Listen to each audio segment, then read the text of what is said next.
This is Appalling News, your most trusted source for fake real news. I'm Paul Chatto. Just in time for Pride Month, where businesses, governments, and institutions celebrate a group of people solely based on sexual proclivities that have nothing to do with their accomplishments or contribution to society. Let's be clear. There are many people who have been identified as part of the Pride community who have contributed to mankind, like Alan Turing, Oscar Wilde, Leonardo da Vinci, Sister Rosetta Tharpe, and a few who haven't done the community any favors. But those historic contributions are not what Pride Month celebrates. The only requirement is that you're not straight. And into this exclusionary celebration steps our very own Air Canada, who created a little PR stunt flying Canada's first all-2S LGBTQIA+ crew. There is no better way to demonstrate the decline of this pointless Pride Month exercise in virtue signaling than not just creating a PR stunt, but telling us all about it and thinking that we cared. It goes without saying that we have complete confidence in Air Canada to assemble the absolute most professional and skilled crew of rainbow identifiers available.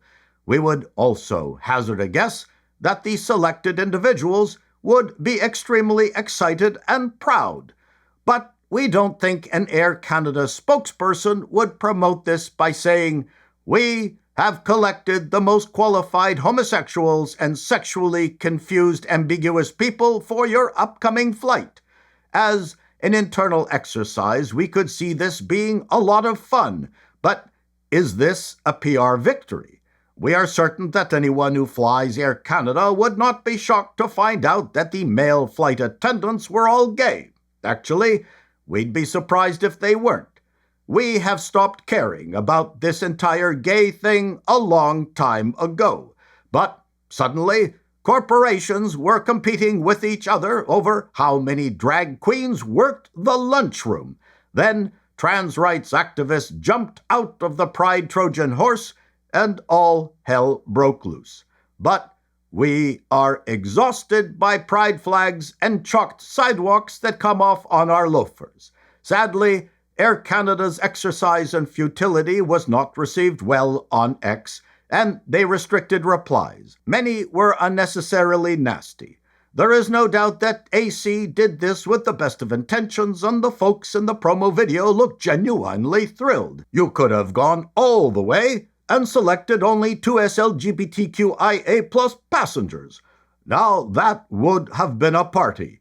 But the one good thing that has come out of all of this is that you have proven we don't care. And you don't need to prove anything. We don't care is exactly how things should go back to. Appalling News has highlighted many dumb young things. This time we're highlighting a dumb older thing, who is mightily impressed with what is coming out of her cake hole. Here's a list of words to help you decolonize your summer. Lady, the last thing we need to think about is ruining our summer by decolonizing it, especially since we have no idea what it means.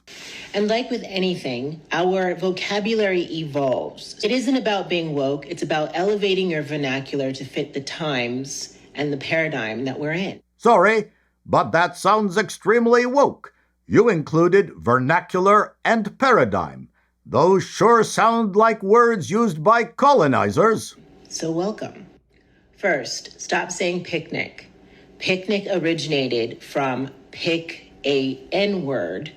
The word picnic originated in the 1700s, but gained popularity once people enjoyed lynching Black people and spreading a nice charcuterie board along the trees as people were being lynched. You want us to ban picnic and not charcuterie? Clearly, you've never had a sliced meat platter. We asked Grok about picnic and her assertion. The word picnic is not associated with lynching in terms of its etymology or historical usage.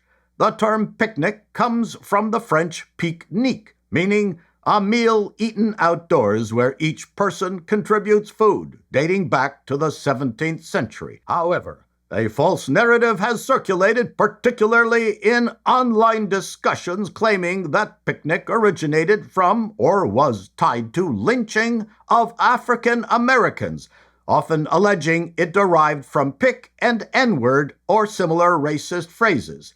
This is a debunked myth with no linguistic or historical evidence to support it.